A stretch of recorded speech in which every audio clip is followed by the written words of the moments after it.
Donc une présentation générale du livre. L'idée c'était de montrer en quoi le terrorisme et le contre-terrorisme avaient échoué dans le cas de Al-Qaïda et des États-Unis sous George Bush. Alors en 2002 est sorti un livre qui expliquait Why Terrorism Works par Alan Dershowitz.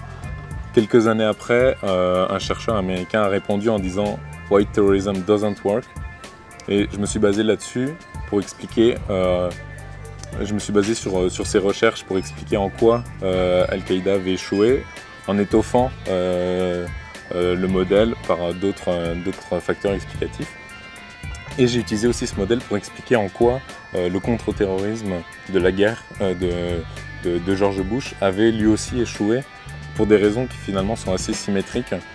Oussama Ben Laden ayant des ambitions politiques très élevées mais des moyens très faibles, et inversement, les États-Unis utilisant une force très là aussi disproportionnée et ambitieuse, mais finalement avec une réponse idéologique assez faible qui consistait surtout à diaboliser Oussama Ben Laden sans prendre en compte finalement les motivations politiques derrière qui peuvent se révéler finalement pertinentes.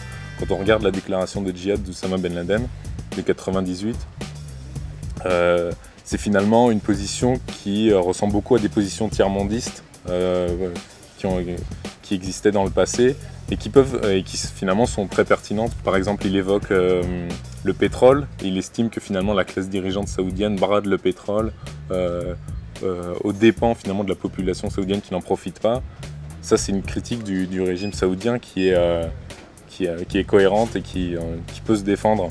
Bush se condamnait finalement à parler à un mur et à finalement représenter une caricature de lui-même, finalement du dominant qui ne comprend pas la révolte du dominé.